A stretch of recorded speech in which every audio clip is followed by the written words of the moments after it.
नमस्कार, डायबिटीज के चर्चा टॉक शो में आपका स्वागत है। मैं हूं श्रुति सेठ। आधुनिक जीवन शैली और तनाव के कारण वर्तमान में डायबिटीज रोगियों की संख्या काफी तेजी से बढ़ी है। विश्व के आंकड़े बताते हैं कि भारत में सर्वाधिक डायबिटीज रोगी है।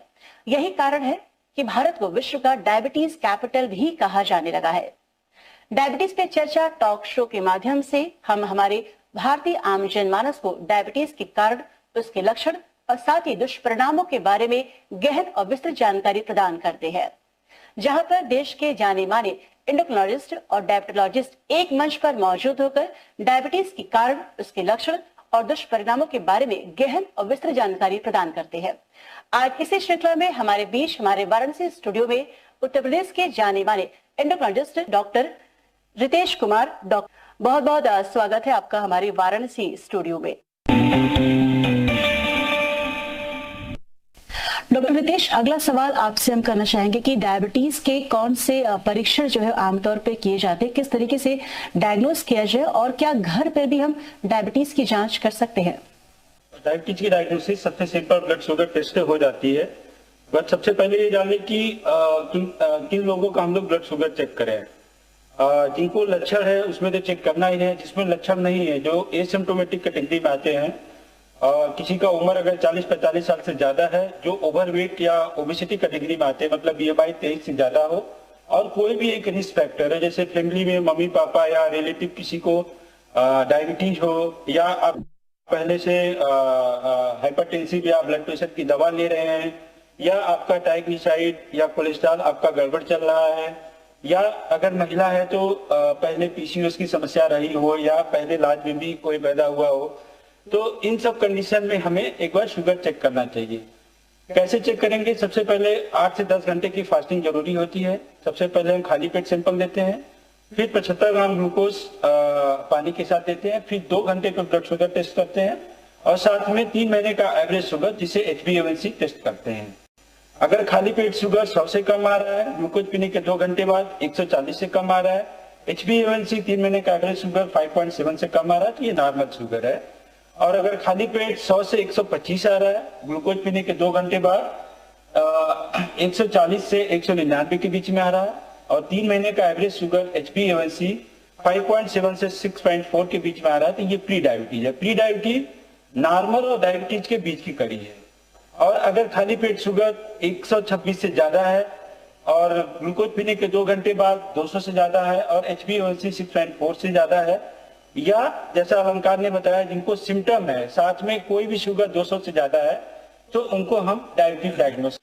डॉक्टर रितेश, अगला सवाल आपसे हम करना चाहेंगे कि डायबिटीज के संभावित कॉम्प्लिकेशंस क्या है और इससे हम कैसे रोक सकते हैं? तो डायबिटीज की जो कॉम्प्लिकेशन है, जो क्रोनिक कॉम्प्लिकेशन है, उनको हम मुख्यतः 2 भाग में बांट सकते हैं, एक माइक्रोवेस्कुलर, दूसरा मैक्रोवेस्कुलर। जो माइक्रोवेस्कुलर में आता है रेटिनोपैथी, न्यूरोपैथी और नेफ्रोपैथी। सो डायबिटीज रेटिनोपैथी में बेसिकली आंख की रोशनी धीरे धीरे कम हो सकती है, अचानक भी यह रोशनी जा भी सकती है। दूसरा आता है न्यूरोपैथी, जिसमें पैर की नसें खराब होने लगती हैं। इसमें आपका झुंझपन, सुनपन आना, चींटी जैसा लगना, या जलन होना, पैरों में दर्द होना, ये सिम्टम हो सकते हैं। और तीसरा है नेफ्रोपैथी। नेफ्रोपैथी ज्यादातर तो लैब से ही टेस्ट होता है, जिसमें यूरिन में प्रोटीन का जाना या क्रिएटिनिन का बढ़ना। सो अल्टीमेटली धीरे धीरे गुर्दे खराब होने लगते हैं, और फिर अल्टीमेटली हीमोडायलिसिस या रीनल ट्रांसप्लांट की नौबत आ जाती है। जो दूसरा प्रमुख कारण है complication, that is macrovascular complication, जिसमें मुख्यतः 3 पार्ट आते हैं, जैसे स्ट्रोक होना, जिससे लकवा मार जाना, कोई भी एक बायां अंग या दायां अंग काम नहीं करने लगता है, या हार्ट अटैक का आना, या हार्ट फेलियर का होना, और या तो पेरिफेरल वेस्कुलर डिजीज, जिसमें कि डायबिटिक फुट अल्सर होना। तो ये प्रमुख कारण है। पर इसके अलावा और भी कॉम्प्लिकेशन है, जैसे एक्यूट कॉम्प्लिकेशन होते हैं, डायबिटिक कीटोसिडोसिस, हाइपरग्लाइसेमिक हाइपरस्मोलर स्टेट, जिसमें शुगर बहुत ज्यादा रहता है 500-600, और अचानक प्रेजेंटेशन होता है, पेट दर्द, उल्टी, अचानक सांस का फूलना, या कॉन्शियस लेवल कम होना, या साथ में हाइपोग्लाइसीमिया हो सकता है, जिसमें शुगर कम होता है, जिसमें चक्कर आना, घबराहट होना, पसीना आना, कंपन आना, ये प्रमुख लक्षण है। डॉक्टर रितेश, अगला सवाल हम आपसे करना चाहेंगे कि डायबिटीज के मरीजों के लिए आहार संबंधित क्या कोई डाइट गाइडलाइंस है? उन्हें कौन से पदार्थ खाने चाहिए, या खाने में किन किन बातों का ध्यान रखना चाहिए? ऐसे कौन से आहार है जो उनके लिए फायदेमंद है और ऐसे कौन से आहार है जो उनके लिए नुकसानदायक है? तो ये सबसे ज्यादा पूछने वाला सवाल है, इसलिए ओपीडी में सबसे ज्यादा मरीज पूछते हैं कि क्या खाएं क्या ना खाएं। तो हम लोग इसे डायबिटिक डाइट एडवाइस करते हैं। डायबिटिक डाइट का मतलब है कि आप ऐसी चीजें ना खाएं जिससे बहुत ज्यादा शुगर बढ़े। तो हम लोग इसे डिफाइन करते हैं ग्लाइसेमिक इंडेक्स से। खाने को हम 3 भाग में डिवाइड करते हैं, लो ग्लाइसेमिक, मॉडरेट और हाई। अगर 55 से कम है तो लो ग्लाइसेमिक है, 70 से ज्यादा है तो हाई है, अगर बीच में है तो वो मॉडरेट करते हैं। तो अगर 55 से कम है तो वो ज्यादा अच्छा रहता है। तो अगर सिंपल भाषा में मरीज को समझाना हो तो हम खाने का एक प्लेट समझें तो उसमें आधे भाग में हमारा वेजिटेबल्स और सलाद होना चाहिए, हाफ भाग में, और 1/4 में आपका ग्रेन जिसमें चपाती हो सकता है, और 1/4 में आपका दाल या नॉनवेज हो सकता है, और साथ में 1 गिलास मिल्क हो सकता है। ये सिंपल डायबिटिक डाइट है। रही बात प्रोपोर्शन की, तो हमारे डाइट में करीब कार्बोहाइड्रेट अराउंड 50% रहना चाहिए, और फैट अराउंड 30% और प्रोटीन अराउंड 20% रहना चाहिए। और रही बात कार्बोहाइड्रेट, तो हमें तो होल ग्रेन यूज करना है। जैसे कि अगर हम आटा बना रहे हैं तो उसे मल्टीग्रेन आटा बनाएं, और साथ में अगर चावल की बात करें तो ब्राउन राइस बेटर है कंपेयर टू व्हाइट राइस। कुछ चीजें बहुत ही ज्यादा शुगर बढ़ाती है, जैसे जिसके बारे में उतना लगता नहीं, कि जैसे केला हो गया, आम हो गया, व्हाइट राइस हो गया, आलू हो गया, इसके अलावा मिठाई, जूस, बिस्किट, ये सब शुगर को काफी बढ़ाते हैं। और अगर फ्रूट्स की बात करें, जो बेटर फ्रूट्स जो ले सकते हैं डायबिटीज में से, एक सेव ले सकते हैं, एक अमरूद ले सकते हैं, मौसमी, अनार, संतरा, ये भी छील के लें, लेकिन जूस न लें, क्योंकि जूस लेंगे तो उसमें फाइबर निकल जाएगा। और फाइबर का एक अहम रोल है डायबिटिक डाइट में, क्योंकि ये इससे शुगर बहुत ज्यादा नहीं बढ़ता है।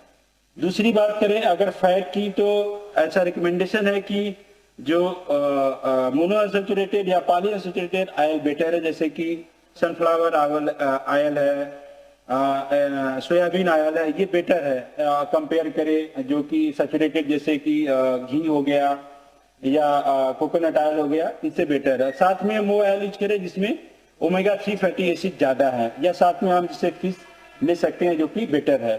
और अगर आप एग ले रहे हैं तो एग वाइट ले, येलो पार्ट को अवॉइड करें। और अगर मिल्क ले रहे हैं तो कोशिश करें मलाई, ये सब चीजें न लें, और खाने में ज्यादा से ज्यादा सलाद या फाइबर को बढ़ाएं।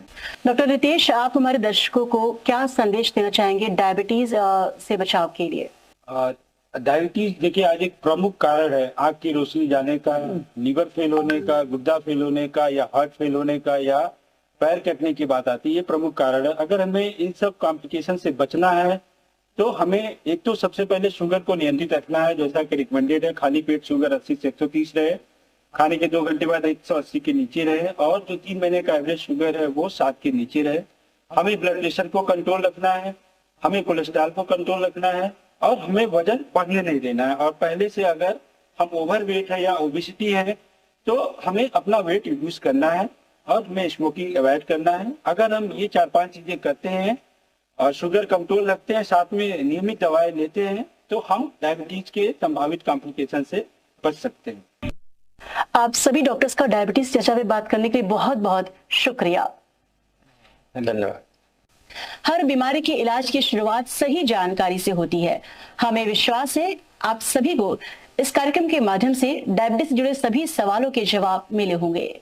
डायबिटीज और उसके मैनेजमेंट के बारे में अधिक जानकारी प्राप्त करने के लिए आप हमारे फेसबुक पेज डायबिटीज पर चर्चा से जुड़ सकते हैं। डायबिटीज पर चर्चा हमारे ट्विटर, इंस्टाग्राम और यूट्यूब पर भी उपलब्ध है। आज के कार्यक्रम बस इतना ही। बने रहिए हमारे साथ। धन्यवाद।